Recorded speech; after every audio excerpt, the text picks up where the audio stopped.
What's going on, you all? Welcome back to another episode of The Jump.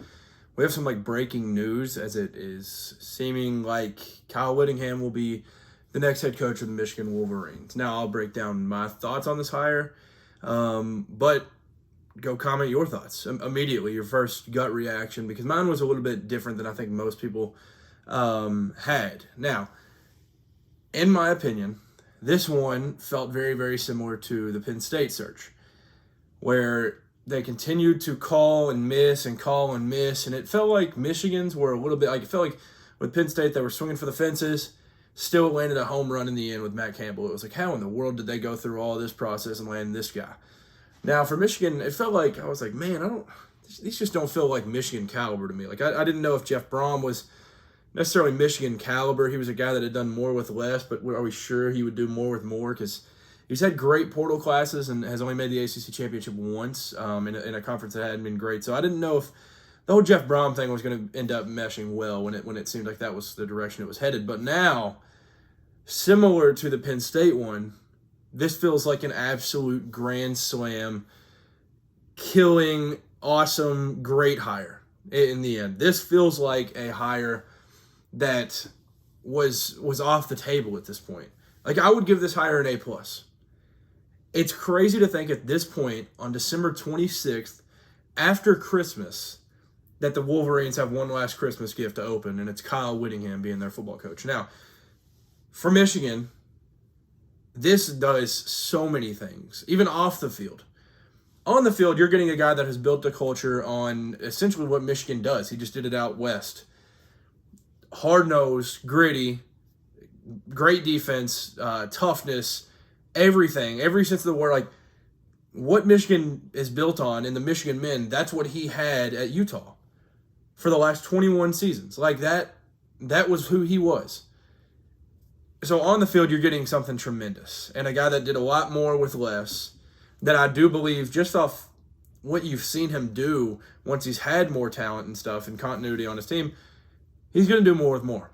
And that's scary for the Big Ten and the rest of the country. So Kyle Whittingham off the field is the main thing that I'm like, wow, Michigan nailed this one, because he is one of the guys in the sport where it's a sport that doesn't necessarily have the cleanest track record. It feels like everybody's got a little bit of baggage, but Kyle Whittingham, no, absolutely nothing. Just a dang good ball coach. That's what he is at the end of the day. And you can try to find it, and I don't know if you will ever find a even rumor about this man having some baggage with him out there in Salt Lake City. So he is completely once Harbaugh left, it was like, hire Sharon Moore. He was on the national championship staff. Just keep this Michigan thing rolling. It felt like the right hire and the necessary hire at the time. But then kind of got off the tracks a little bit, I'd say. And then obviously all of this came out, and it was like, oh man, we just need to clean house and scratch this whole Harbaugh era that had a bunch of baggage and had NCAA investigations all the time. And Kyle Whittingham is going to build a premier staff around him, and he is going to bring nothing but good football over to Ann Arbor. It's going to be incredible. It kind of feels, I saw somebody make this point on Twitter, forgot the handle that it was, so sorry for that, but they had pointed out that Jim Harbaugh was a coach in the Pac-12 that built that gritty toughness style, then went to Michigan and killed it there as his next college stop. So then what Utah was out there in the Pac-12, now Big 12, that it's the same. It feels like a very, very similar situation. Now, he is 66 years old.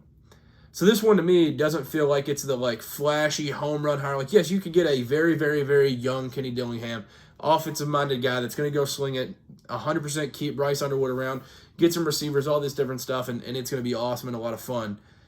Or you could go get a guy that is going to be the best fit for the program and what the future of the program looks like. Now this guy's probably not going to be there for 10, 15 years like a lot of these guys seem like they will be, but if you look across the country, there's not a lot of guys that end up panning out longer than that. The ones that last longer than 10 years or 10 to 12 years, those guys are very, very special.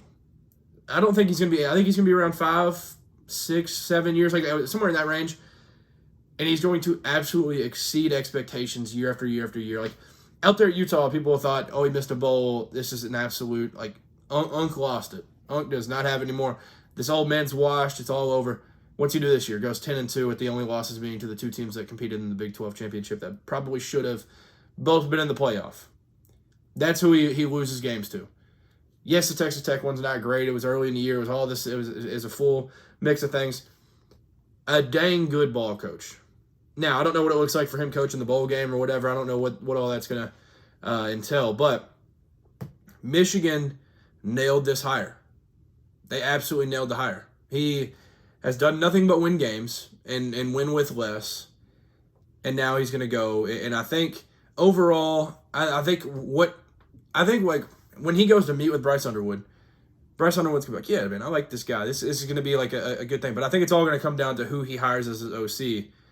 And that's going to be where things get interesting, where we'll see if he stays around. Because if they just bring over Jason Beck from Utah, I could see a world where he'd want to stay around with that. Now, if he goes and hires somebody different, or if he goes and just gets one of the hottest names in the sport to come be the OC of the Michigan Wolverines, then that's also one that's going to kind of be a splash and probably keep Bryce Underwood around. So with Bryce Underwood, if they're able to keep him, get a good OC with him, they're going to land receivers in the portal, and it's going to be an even better hire than I think a lot of us have thought going into it. But for me, A+ hire, especially at this point in the cycle, just being able to land him feels like you had a home run with a 3-2 count where you've nearly struck out, and you just had like a grand slam with this hire. So credit to Michigan.